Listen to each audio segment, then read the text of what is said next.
శ్రీ స్వామివారి దేవస్థానం కార్యనిర్వహణ అధికారి కార్యాలయ సమావేశ మందిరంలో పాలక మండలి సమావేశం ఘనంగా నిర్వహించారు.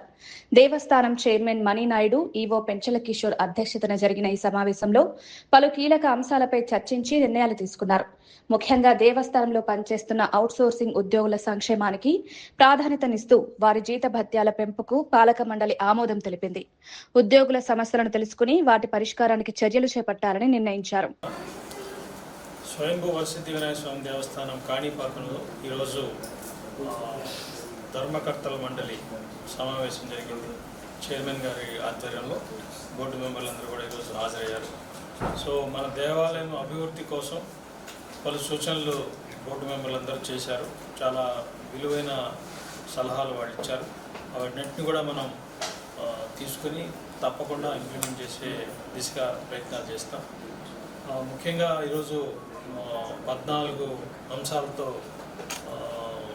ఒక అజెండా తయారు చేసి దాని మీద విస్తృతంగా బోర్డు మెంబర్లందరూ చర్చించారు.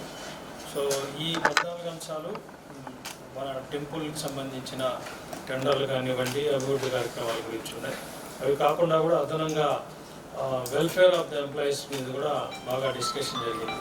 ముఖ్యంగా చాలా తక్కువ జీతాలతో ఉద్యోగస్తులందరూ గత 15-20 సంవత్సరాల నుంచి 15,000 జీతాలతో పనిచేస్తున్నారు. కొంతమంది కోర్టు ఉత్తర్వుల ద్వారా ఎన్హాన్స్మెంట్ చేసుకుని వాళ్ళు 20,000 తీసుకున్నారు. అదేవిధంగా భూమి కోల్పోయిన వాళ్ళు కూడా భూమి మన దేవాలయం అభివృద్ధి కోసం భూసేకరణలో కోల్పోయిన వాళ్ళకి కూడా జీతాలు పెంచి పర్మనెంట్ ఉద్యోగాలు చేయాలని వాళ్ళు కూడా పోరాడుతున్నారు. అవి కూడా కోర్టు కేసులు ఉన్నాయి. ఇలాంటి వాళ్ళందరికీ కూడా కామన్గా 20,000 రూపీస్ పెంచాలని ఒక తీర్మానం చేశారు. సో ఇదంతా కూడా మన ఎంప్లాయీస్ యొక్క వెల్ఫేర్ కోసం బోర్డు చాలా విస్తృతంగా చర్చించి నిర్ణయం తీసుకోవడం జరిగింది. దీన్ని మనం కమిషనర్ గారి దృష్టికి తీసుకెళ్ళి కొంతమందికి 20,000 ఇవ్వడం, కొంతమందికి 15,000 ఇవ్వడం కొత్తగా అసమానతలు ఉన్నాయి. కాబట్టి అందరికి కూడా సమానమైన జీతం ఇవ్వడానికి చాలా మంచి నిర్ణయాన్ని ఈరోజు బోర్డు తీసుకోవడం జరిగింది. అదేవిధంగా మనకి రద్దీ ఎక్కువైంది. ఉదాహరణకి మన అన్నదానం దగ్గర ప్రతిరోజు 5,000 మంది వరకు భోంచేస్తున్నాము. అక్కడ కూడా స్టాఫ్ యొక్క అవసరం చాలా ఉంది. అదేవిధంగా 200 గదులు ఈ మధ్యనే 100 గదులు అదనంగా మనం ఓపెన్ చేసుకున్నాం. గౌరవ మంత్రివర్యులు వచ్చి ఓపెన్ చేశారు. సో అక్కడ కూడా సిబ్బంది అవసరం ఉంది. చాలామంది ప్రోటోకాల్ ఇష్యూలో కూడా చాలా తక్కువ మంది స్టాఫ్ ఉండడంతో ఇబ్బంది పడుతున్నాం. సో మన కాణిపాకం దేవస్థానం మిగతా దేవస్థానాలతో పోలిస్తే తక్కువ సిబ్బంది ఉన్నారు. దీనివల్ల తీవ్రమైన ఒత్తిడి ఉంది. కాబట్టి దీని మీద కూడా బోర్డు సభ్యులందరూ కూడా చర్చించి ఒక 40 మందిని అదనంగా 20 మంది అన్నదానం కోసము, 20 మంది శానిటేషన్ కోసము వాళ్ళందరినీ కూడా తీసుకోవాలి. కొద్దిగా సిబ్బంది ఎక్కువగా ఉంటే ఉద్యోగులకు కూడా పని భారం తగ్గి ఒత్తిడి తగ్గుతుందనే ఉద్దేశంతో దీన్ని కూడా తీర్మానం జరిగింది.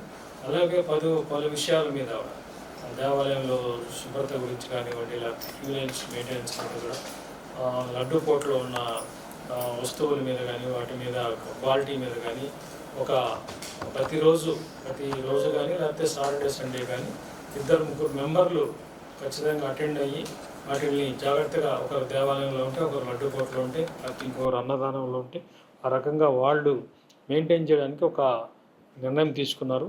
సో రద్దీ వేళల్లో ముఖ్యంగా సాటర్డే సండే 2-3 బోర్డు మెంబర్లు పలు విషయాల మీద